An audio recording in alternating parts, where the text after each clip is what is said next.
palma, louva a Deus em nome de Jesus. Louvado seja Deus. Aleluia. Paz do Senhor Jesus, amém? Pode se assentar. Irmãos, eu estou muito feliz em poder retornar a esta casa. Pastor Marcos Robson. Não sei por que eu disse Marcos. Deus abençoe a vida do senhor, da pastora, a vida do Dailson, que me fez o convite. Fiquei feliz em ser ministrado pela evangelista Ingrid. Que bênção. Quantos foram abençoados nesta noite, irmãos? Irmãos, nós estamos embasados em um tema bastante sugestivo para os nossos dias. E de tudo que nós já ouvimos em adoração, em canção, eu quero ministrar a sua vida no livro de Ezequiel, capítulo 37. Eu sou grato a Deus por esta oportunidade.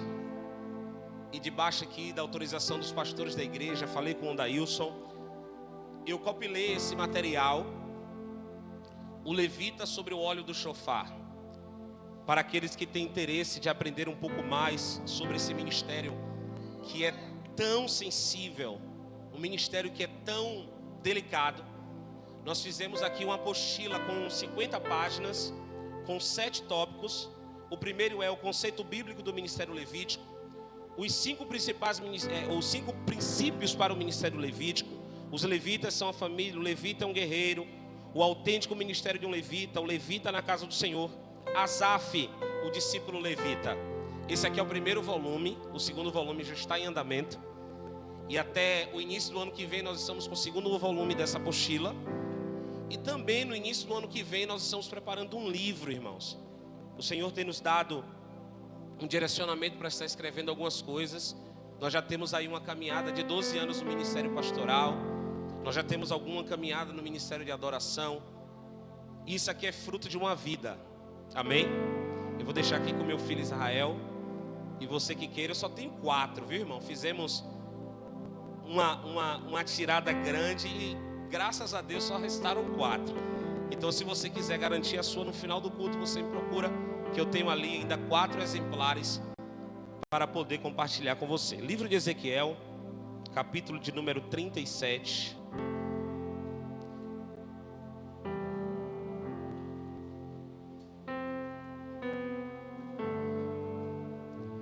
Ezequiel, capítulo de número 37. Diz assim a partir do versículo 1: A mão do Senhor estava sobre mim, e me carregou para fora no Espírito do Senhor, e me pôs no meio de um vale que estava cheio de ossos, e me fez passar ao redor deles, e eis que era muito numeroso no vale aberto, e eis que eles estavam muitos secos. E ele disse-me: Filho do homem, podem estes ossos viver? E eu respondi: Ó Senhor Deus, tu sabes. Novamente ele disse-me: Profetiza sobre estes ossos, e dize-lhes: Ó vós, ossos secos, ouvi a palavra do Senhor. Assim diz o Senhor Deus a estes ossos: Eis que eu farei com que o fôlego entre em vós, e vivereis. E eu colocarei tendões sobre vós, e farei crescer carne sobre vós, e vos cobrirei com pele, e porei fôlego em vós, e vivereis, e sabereis que eu sou o Senhor. O versículo 7 diz assim: Então profetizei como havia sido ordenado, e enquanto eu profetizava, houve um ruído, e eis que uma agitação, e os ossos se juntaram, cada osso ao seu osso. Coloca a sua Bíblia aí no teu colo. Você que está de pé pode assentar, incline a tua cabeça. Pai, esta noite é uma noite especial. É uma noite que nós nos juntamos neste lugar que é consagrado como Betel, como casa de Deus, que é um lugar consagrado para ser casa de oração. E nesta noite, uma vez mais, eu te peço pela tua infinita graça, usa uma vez mais a instrumentalidade humana, que é este teu filho, e fala conosco, assim como o Senhor me visitou no meu quarto, assim como o Senhor me visitou enquanto eu dirigia, e o Senhor ministrava esta palavra no meu coração. Fala com este povo, para a glória do nome de Jesus. E todos dizem: vivendo avivamento. É incrível que nunca se ouviu falar tanto durante esses dias. Eu tenho ido em alguns locais, e eu tenho visto que há uma sede, há uma grande sede e uma grande fome de todo o povo, de toda a nação brasileira, em buscar a presença do Senhor. A palavra que o Senhor ministra aos nossos corações no capítulo 37 de Ezequiel, talvez é uma palavra que todos nós que estamos aqui já conhecemos. Quem nunca ouviu a ministração, ou quem nunca leu o capítulo 37 de Ezequiel. Só que o capítulo 1 de Ezequiel, ele declara que ele estava à beira do rio Quebar, no ano 30º, no 5º mês.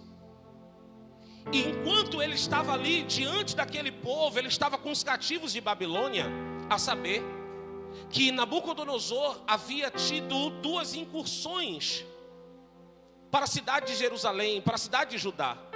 A primeira incursão que ele faz é no reinado do rei Joaquim. Ele entra na cidade, saqueia os lugares, rouba os utensílios da casa do Senhor, e depois ele volta novamente, agora no ano do reino, no 2º ano do reinado do rei Jeoaquim, e ele toma tudo, toca fogo nas portas de Jerusalém, e leva cativo o povo de Judá para dentro do governo babilônico. Quando ele leva esse povo junto, preso, ele leva alguns homens que foram referências, que foram instrumentos de Deus para que a história do povo de Judá fosse contada a partir de um outro ponto, a saber, Daniel, um jovem com a média de idade de 17 a 20 anos, preso, junto com os cativos de Judá, servindo no templo, servindo no palácio. Só que uma coisa que não fugia da vida de Daniel era a busca incessante pela presença de Deus. Daniel estava cativo em Babilônia, mas a Babilônia não estava dentro de Daniel. Daniel estava longe da sua cidade natal, mas aquilo que os seus pais o haviam ensinado como princípio, como valor, ele não havia esquecido. Por quê? Todos os dias Daniel se colocava na posição, e a posição de crente não é querendo guerrear com a força do seu próprio braço, não é querendo mandar a resposta através de rede social. A resposta de um crente é através do joelho, buscando a presença daquele que o chamou. Daniel estava preso com os seus amigos, Daniel estava preso com os seus familiares, mas existia algo que não poderia prender alguém que tinha um propósito e que tinha um objetivo na sua vida. Alguém que entendia quem era Deus e para que Deus o chamou. Quando as batalhas dentro daquele lugar vinham contra Daniel, ele estava na brecha, orando, jejuando, buscando a face do Senhor. Entenda uma coisa: quando você está conectado com os céus, ainda que você esteja no Egito ou na Babilônia, Deus sempre vai fazer a tua luz brilhar. Sabe por quê? Porque quem tem propósito com Deus não fica perdido. Ezequiel capítulo 1. Ezequiel está declarando para os seus irmãos que no ano do seu 30º aniversário ele estava preso com os cativos em Babilônia. E eu posso observar aqui uma grande frustração na vida de Ezequiel. Por quê? Naquela época, meu pastor, filho de pastor, era sacerdote. Filho de levita, por geração, ele recebia o encargo profético para adoração. O ministério era passado por herança familiar. E Ezequiel, filho de Buzi, o sacerdote, ele está agora à beira do rio Quebar, junto com os cativos de Babilônia. E eu acredito que na mentalidade, no pensamento de Ezequiel, estava ali dizendo: eu estou completando a idade de maturação, eu estou completando a idade de maturidade para avançar no ministério. Só que eu quero que você olhe para essa pessoa que está do teu lado e diga para ele assim, dessa forma: Deus vai confundir, Deus vai frustrar o sonho de um sacerdote para levantar uma voz profética nessa nação e nessa... Ei, escute! Às vezes você não entende que a sua frustração é um propósito de Deus para que algo maior possa acontecer. Às vezes você não entende que alguém que Deus tira do teu caminho, o sonho que você planejou, a faculdade que você desejou fazer e Deus não permitiu, é porque Ele quer guardar a tua vida para um propósito maior.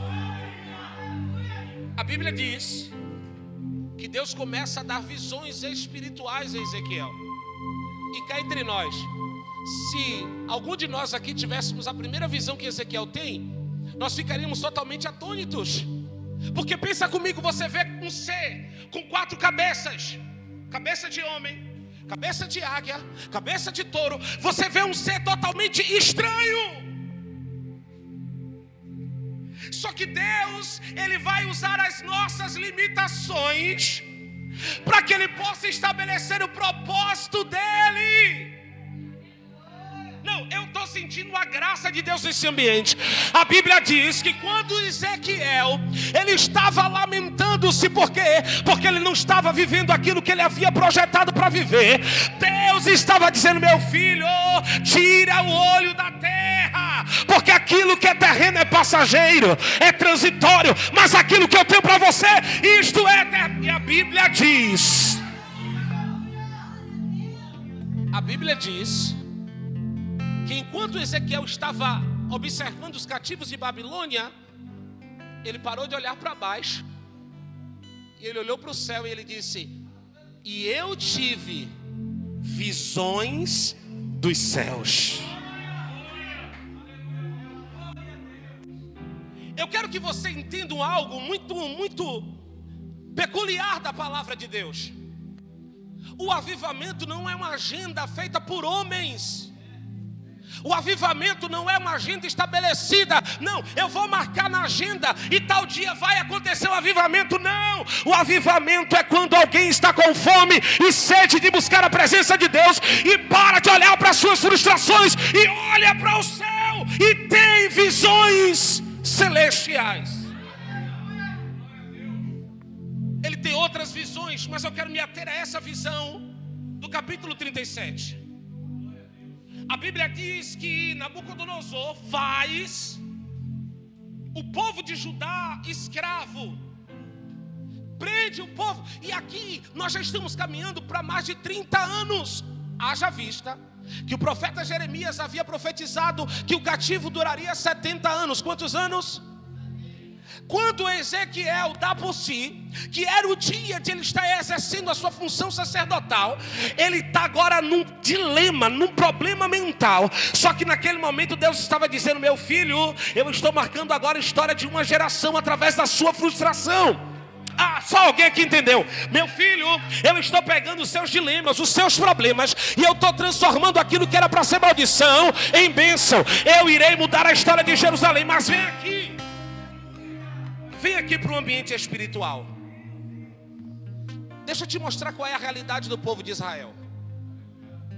Se eu pudesse mudar a epígrafe desse texto, eu não iria ler da seguinte forma: a visão do vale de ossos secos.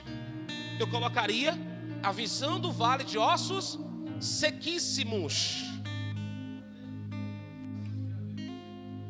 Quando Ezequiel é levado pelo Espírito de Deus para ter aquela visão, ele olha aquele vale, e a Bíblia diz que Deus o coloca no meio e depois o tira do meio e faz andar ao redor. Quando ele está caminhando, ele olha aqueles ossos sequíssimos, e aqui eu posso usar a minha inteligência para poder lhe dizer que quando ele diz que os ossos estavam sequíssimos, ele não estava vendo um fêmur totalmente inteiro, ele estava vendo farelos de ossos. Ele estava vendo uma realidade totalmente diferente daquilo que ele pensava que era o povo de Jerusalém. Deus estava mostrando para ele uma realidade espiritual. Só que Deus falando Ezequiel, dizendo: filho do homem, profetiza. O Senhor olha para Ezequiel e faz uma das perguntas, ao meu ponto de vista, mais engraçadas da Bíblia. Se eu chego em um lugar onde tem escassez, e eu vou perguntar naquele lugar que tem escassez: o que vocês precisam? Irá vir uma multidão para cima de mim, não é, evangelista? E vai dizer: não, eu preciso de água, eu preciso de pão, eu preciso de agasalho. Eu já sabia o que eles precisavam. Deus já sabia o que Ele iria fazer e o que Ele podia fazer. Mas Deus primeiro quer abrir a nossa mente e a nossa visão, para que eu possa entender que na força do meu braço não vai. Para que eu possa entender que na força, não, o avivamento não é forçado. O milagre não é forçado. É resultado de entrega, de renúncia. É resultado de dedicação. Ezequiel responde a Deus: Senhor, tu sabes. Ezequiel, esses ossos podem voltar a viver? Ó Senhor, tu sabes. Só que se você acompanhar os versículos, o Senhor diz: eu sei, só que eu quero que você se movimente. Não, peraí. O Senhor disse a Pedro: Pedro, eis que eu vos entrego agora a chave dos céus. E tudo aquilo que você ligar na terra será ligado. Você pegou isso aqui? Não. Pedro, tudo que você ligar na terra será ligado no céu. Pedro, tu és pedra, fragmento de pedra, tu és Petro. E sobre esta pedra edificarei a minha igreja, e as portas do inferno não prevalecerão contra ela. Peraí, eu preciso te fazer entender isso aqui. Deus tem uma agenda no céu já estabelecida, porém Ele precisa que você esteja sintonizado com Ele. Não é ligando no céu, é ligando na terra. Não é camanda lavar xandarábia. O céu se movimenta quando você reage. O céu reage quando você se movimenta. Você quer que as cadeias se quebrem? Se movimente. Você quer que a cura aconteça? Se movimente. Buscar em primeiro lugar o reino dos céus, o reino dos céus e a sua justiça, e as demais coisas vos serão acrescentadas. Dinâmica de culto. Olha para essa pessoa que está do teu lado, diga para ele dessa forma: Deus quer que você se movimente.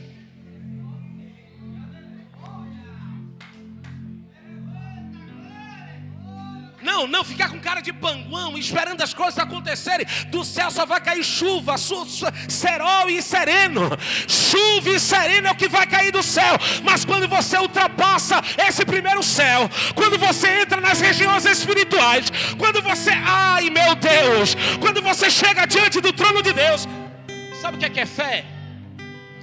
Fé, eu vou trocar em miúdos, eu ir no meu futuro e atrair aquilo que Deus reservou para mim e trouxe para o meu presente.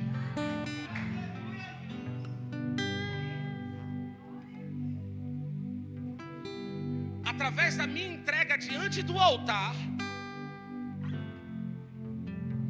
Ele vai diante de vós, quebrando os laços, desembaraçando os arcos.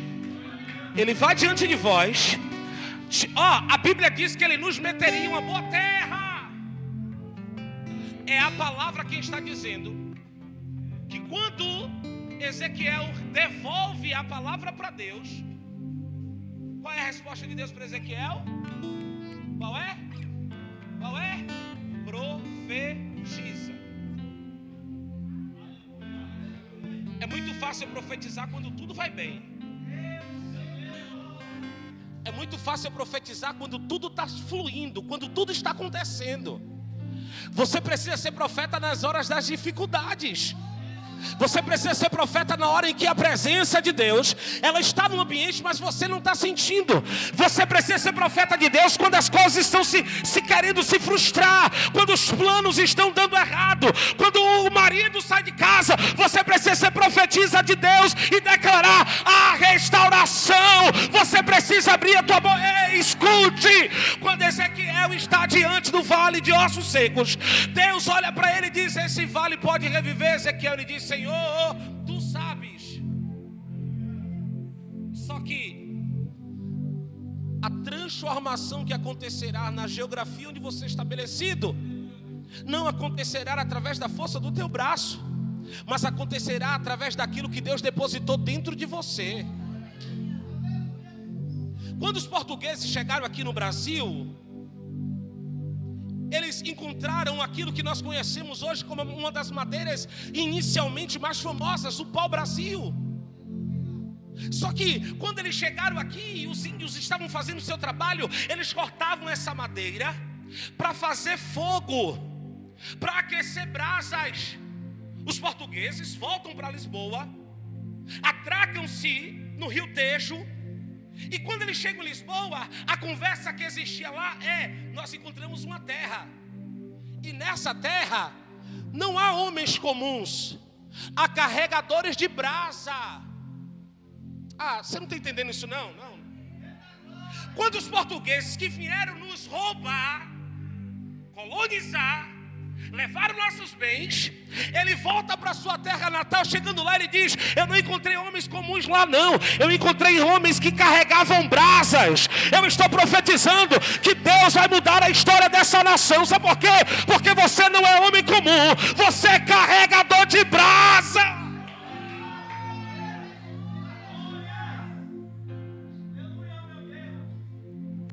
O Senhor olha para Ezequiel e diz: olha, Ezequiel, profetiza segundo a ordem que eu te dou. Você leu comigo aqui, e existe uma música que diz: depois do culto você vai ver, né? Não tem essa música? Depois do culto você vai ver. Só que eu não quero contrariar o cantor não, foi a inspiração que Deus deu a ele. Só que eu quero embasar a minha pregação naquilo que eu li na palavra. A palavra diz que enquanto Ezequiel profetizava, alguém está entendendo isso aqui já? Enquanto Ezequiel se movimentava, enquanto Ezequiel ouvia a voz de Deus e fazia aquilo que Deus mandou, enquanto Ezequiel ouvia o direcionamento do Espírito Santo e se movimentava diante daquilo que Deus mandou, ele não esperou o culto acabar não. Foi enquanto ele estava aqui, Deus estava agindo lá. Enquanto você adora aqui, manda lá pra show. Só quem recebe essa palavra, levanta a tua mão. Só quem recebe essa palavra, faz alguma coisa. Faz alguma coisa para eu saber que você está vivo. Sim, você tem um segundo aí agora para glorificar a Ele. Chame a presença dEle. Eu quero declarar que enquanto você adora com as suas mãos erguidas, Deus está visitando a tua casa. Enquanto você está com as suas mãos adorando a Ele, Deus está visitando o menino que estava lá perdido. Enquanto você está adorando a Ele, Ele está mandando lá para Cholebecalaragai, Orebecala lá Calavachandarábia. Avivamento é trazer a vida aquilo que estava morto. Avivamento é trazer a existência aquilo que não existia. Deus está trazendo vida. Deus está trazendo vida. Deus está trazendo restauração.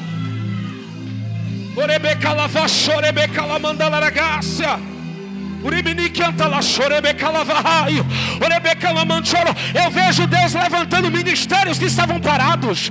Eu vejo Deus visitando vidas que já não tinham mais desejo de orar. Eu vejo Deus levantando pessoas que por conta das guerras, por conta das acusações, pensou em desistir. Mas hoje Ele vai fazer. Ele vai fazer. Ele vai fazer.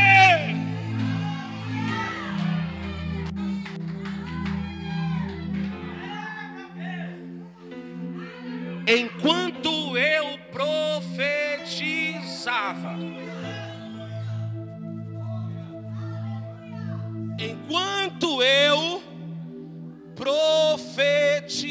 usava.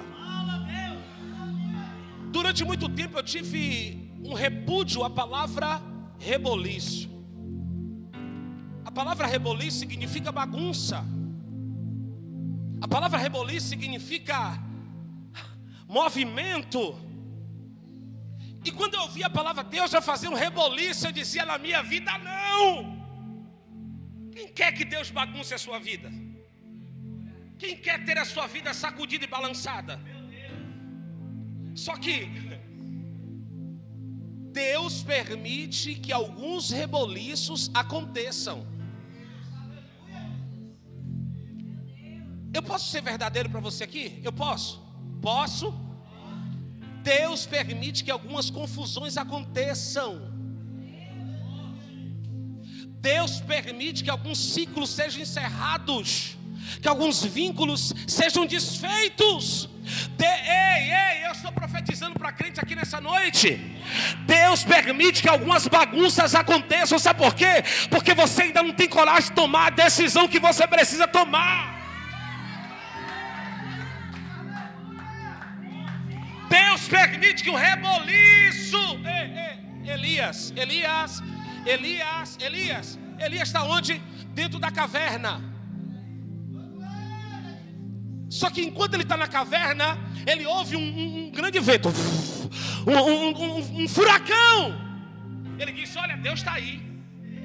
Deus está aí. Ele quer sair. Não, Deus não estava no grande furacão. Deus veio falar com Elias em um cisso suave. Só que antes de Deus falar com Elias num cisso suave, Deus colocou, não foi ninguém pequeno para perseguir Elias. Deus colocou Acabe e Jezabel.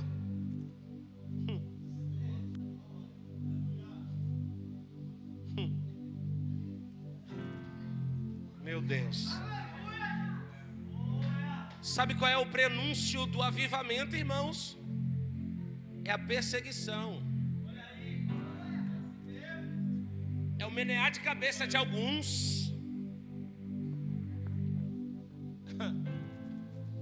Sabe qual é o prenúncio? O prenúncio do avivamento é o barulho que Deus está fazendo na nação. Deus está limpando altares. Deus está tirando alguém que já foi removido para estabelecer aquele que já foi escolhido. Deus está, manda lá e a súplica lá para a Xandarábia. Eu preciso citar isso aqui, irmãos. Eu preciso citar isso aqui. Vocês lembram quando Saul ele peca contra Deus? A Bíblia diz, no capítulo 13 de 1 Samuel, ou é 2 Samuel, agora não lembro, está entre Gênesis e Apocalipse, que Deus já havia escolhido para si alguém segundo o seu, mas Davi não tinha nem nascido ainda, irmãos.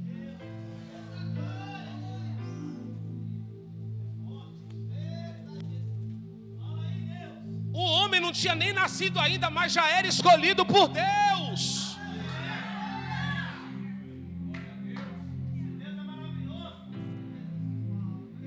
Deus irá remover alguém que já foi desestabelecido, para estabelecer aquele que Deus escolheu. Deus vai tirar do teu caminho quem não vai produzir para o teu futuro. Deus vai tirar do comanda lavachanda lá para Candarácia. Ei, eu estou profetizando para a tua vida. O avivamento vai vir quando você se posicionar como alguém que deseja ver o mistério de Deus acontecer. O avivamento vai acontecer quando você disser: Senhor, faz um reboliço em minha vida.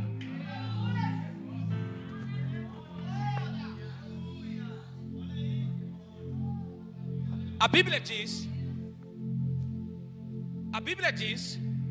que o homem que foi escolhido para ser sucessor de Saul não havia nem nascido ainda.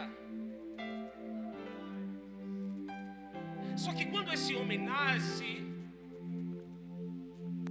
ele não perdia tempo. Quando ele tinha oportunidade, cuidando das ovelhas de seu pai, ele estava salmodiando ao Senhor, como o Salmo 23. Todos os salmos salmos não foram escritos por Davi. Teve salmos que foram escritos por Lemuel. Teve salmos que foram escritos por Salomão. Teve salmos que foram escritos por Moisés. Só que a maioria dos salmos, Davi escreve dos 150 salmos, ele escreve 77 salmos. E a maioria desses salmos são canções, são orações. E no Salmo 23 ele diz: o Senhor é o meu pastor, e nada me faltará. Deitar-me em faz e verdes pastos, guia-me mansamente às águas tranquilas. Por amor do teu nome refrigera a minha alma. Guia-me pela vereda da justiça. Ainda que eu andasse pelo vale da sombra e da morte, não temerei mal algum, porque tu estás comigo. A tua vara e o teu cajado me consolam. Preparas uma mesa perante mim, na presença dos meus inimigos. Unge a minha cabeça com óleo, e o meu cálice transborda. Certamente que a bondade e a misericórdia me seguirão todos os dias da minha vida, e habitarei na casa do Senhor por longos dias. Só que ouvir esse salmo ser recitado é lindo, mas a história por trás dele, quando ele diz: ainda que eu andasse no vale da sombra e da morte, ele está falando sobre o vale de Elá. A Bíblia diz que Golias, durante 40 dias, ele se coloca na entrada do vale de Elá, e ouve-se sobre os homens, ouve entre os guerreiros, entre os soldados, que havia no vale de Elá a sombra da morte. Um homem com quase 3 metros de altura, 2,90, ele se colocava posicionado estrategicamente na entrada do vale de Elá. Quando o sol vinha sobre ele, a projeção da luz montava na visão e na cabeça dos seus adversários que ele era o dobro do seu tamanho. E quando ele gritava, ele não gritava com essa voz minha, ele gritava com a voz assim: tem homem aí, Israel. Também não era assim, né? Era mais grossa. Ele gritava: não tem homem, Israel. Não tem homem para me enfrentar. Precisava 2 soldados carregar o seu escudo. 2 soldados carregaram a sua espada. E além de tudo, ele ainda tinha uma ferramenta que era a ferramenta psicológica. Você está pensando que a psicologia começou hoje? Você está pensando que os dados inflamados na sua mente começou de agora? Não! Aqueles que te antecederam também já foram inflamados por esses dados. Os homens de Jerusalém, os homens de Israel, eles estão 40 dias, quantos dias? Ouvindo: não tem homem no Cabula 6. Esses homens de samurai, isso não é homem nada, rapaz. Não tem homem. Só que os soldados que eram preparados, eu quero profetizar isso aqui a olhos abertos. Os homens que eram preparados para a batalha estavam afetados psicologicamente, ouvindo todos os dias. Por quê? Porque o inimigo, ele sabe como te fragilizar. O inimigo, ele sabe por quê, irmãos? Porque nós temos um defeito. Qual é o defeito? Nós abrimos a nossa vida para qualquer pessoa. Todo mundo sabe: hoje eu estou alone, hoje eu estou nada, rapaz. O Espírito Santo está com você todos os dias. Os homens, na troca de turno,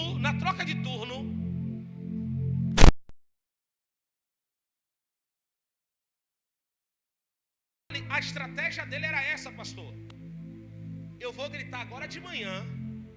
Por quê? Porque os homens que estão vindo da noite já vão entrar aterrorizados, e os que estão saindo do turno já vão para casa. Eu não vou sair da mente dele. Ó, você já viu a goteira? Tem um adágio popular que diz: água mole, pedra dura, tanto bate.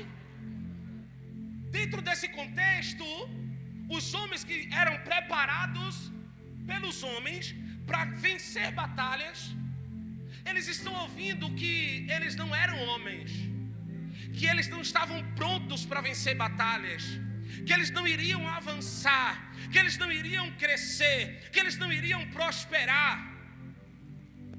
Mudava o turno, Golias estava lá. Ele não gritava o dia inteiro. Ele não gritava aleatoriamente. O seu inimigo, ele não vai gastar a ferramenta à toa. Ele vai gastar a ferramenta sabendo onde te atingir. Só que quando os homens mudavam de turno, de repente Jessé, lá atrás, diz assim: Davi, vai lá no campo de batalha levar pão e queijo para os seus irmãos. Vai lá servir os seus irmãos. Vai lá levar alimento para os seus irmãos. Quando Davi chega no meio do caminho, ele está ouvindo lá: não tem homem em Jerusalém, não tem homem em Israel. Só que Davi veio de lá do treinamento. E qual foi o treinamento de Davi? Ele matou leão e urso. É porque você não treina para todo mundo ver. Você treina no secreto.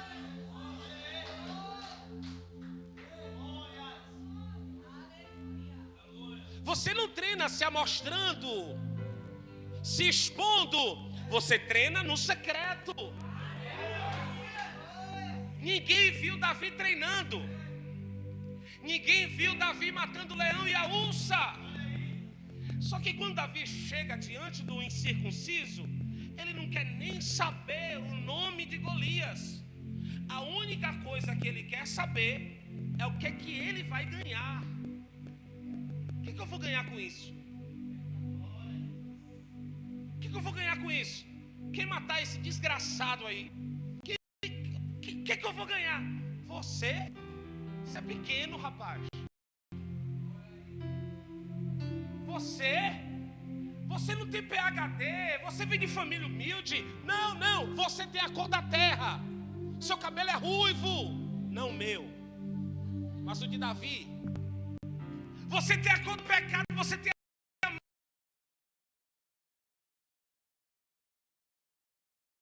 marca do pecado.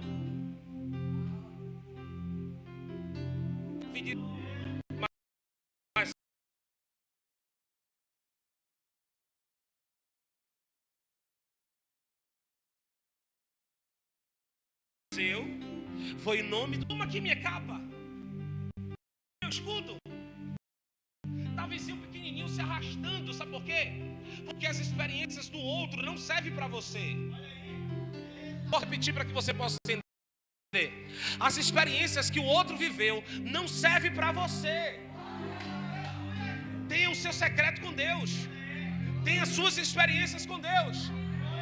Ele larga as espadas do lado, ele larga a espada do lado, larga o escudo, larga a vestidura, e ele vai buscar as pedrinhas.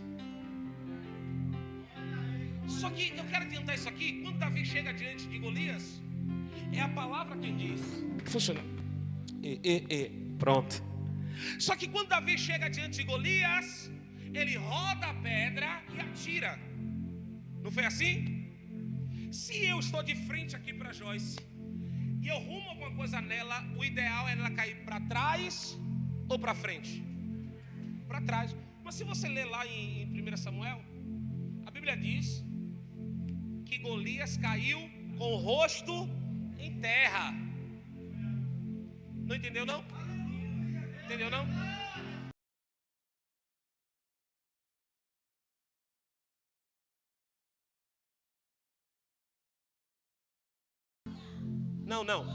Não foi a pedra que derrubou Golias.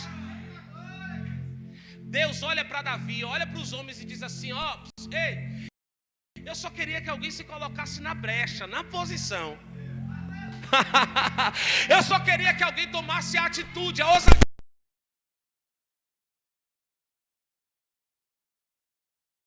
Força, se colocar entre. Quando você se levanta e Deus olha do céu e diz: olha lá me levantando, Deus está dizendo: eu vou glorificar o meu nome. Davi se levanta, ele pega uma pedra, roda a funda, joga. Aí Deus diz assim: toma lá, ó, o Golias é seu, eu estou derrubando o gigante.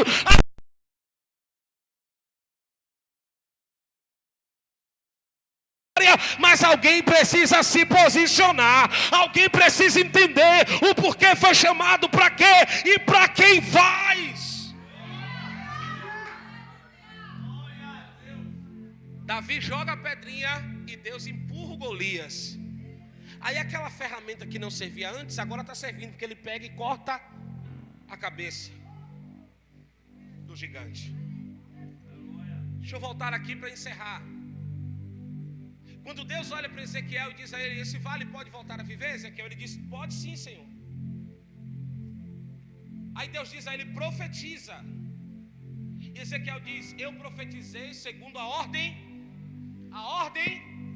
do Senhor. Versículo 7 diz: e enquanto eu profetizava, eis que eu ouvi um barulho. Só que os ossos estavam sequíssimos. De acordo com a ciência humana, o osso maior que nós temos no nosso corpo é o fêmur. Só que Deus, quando dá ordem, Ele não dá ordem aleatória. Ele dá ordem direta. A Bíblia diz em 1 Coríntios capítulo 14, versículo 3, que a profecia ele tem 3 pilares: orientação, admoestação e correção. Quando Deus ele falar algo ao seu coração, Ele vai te trazer paz. Mas quando não for Deus, te traz problema, confusão. Deus olha para Ezequiel e diz: fala aos ossos. Talvez tenha alguém que está aqui essa noite e está vivendo uma realidade totalmente conturbada. Está vivendo uma realidade totalmente daquilo que você busca na palavra. Mas hoje Deus está me usando como profeta, e eu estou profetizando no seu vale de ossos sequíssimos. Como eu disse, o fêmur é o osso maior que nós temos no nosso corpo. Dentro da nossa cartilagem, dentro do nosso ouvido, tem um osso pequenininho. Dentro do ouvido é o menor osso do nosso corpo. Martelo. Bactélio. Martelo. O menor osso no corpo humano está dentro do... Se Deus não tivesse um direcionamento naquilo que Ele faz, Ele poderia dizer: Ezequiel, chama os fêmurs e manda eles se unirem. Chama os crânios. Não, Deus, ele tinha clareza naquilo que Ele estava dizendo. Fale aos ossos e eles irão te ouvir. A bagunça que Deus permite que aconteça na tua vida é porque depois que Ele vai permitir que essa bagunça aconteça, Ele vai dar ordem e vai pôr tudo no lugar. O que é osso vai se juntar com osso, o que é crânio vai se juntar com a coluna cervical, o que é braço vai se juntar com o antebraço. Deus está dizendo: eu vou organizar a casa.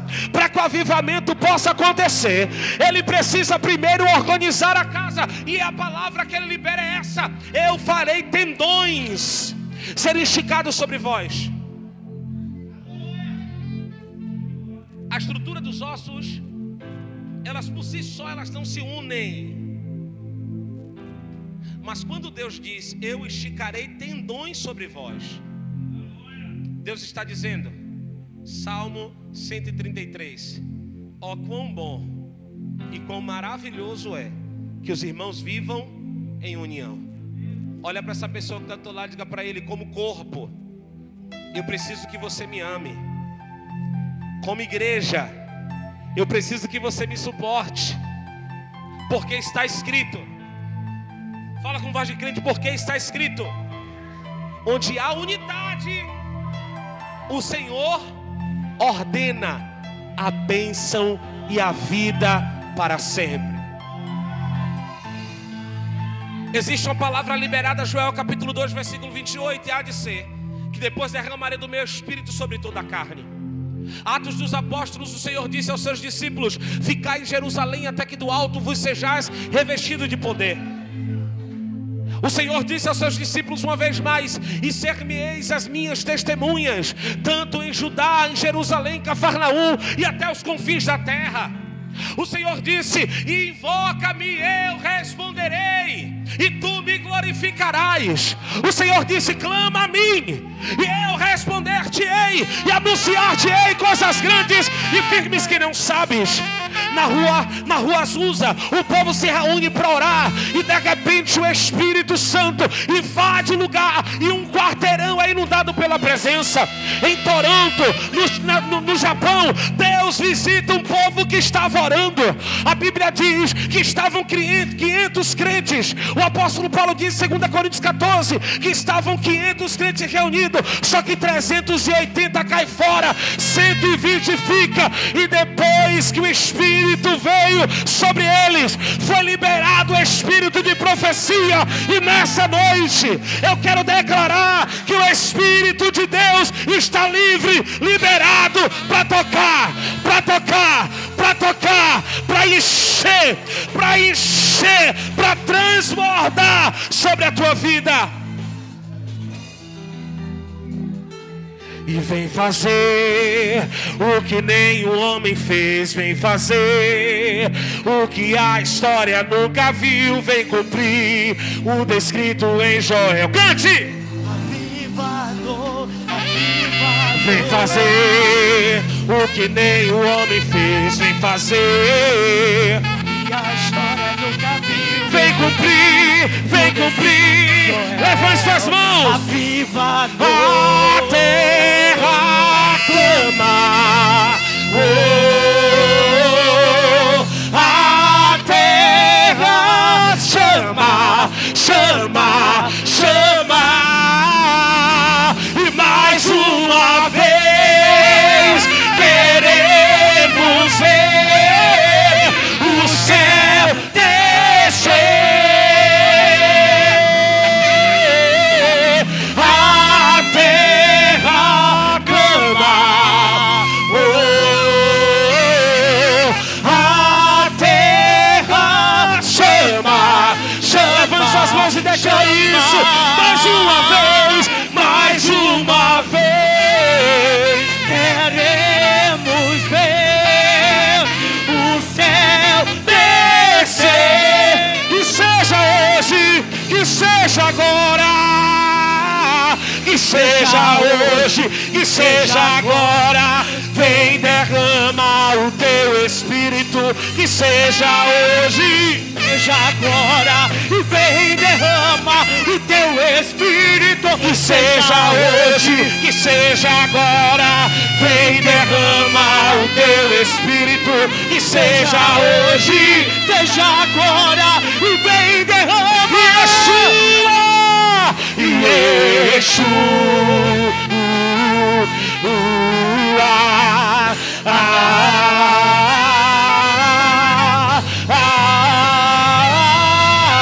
e sedentos,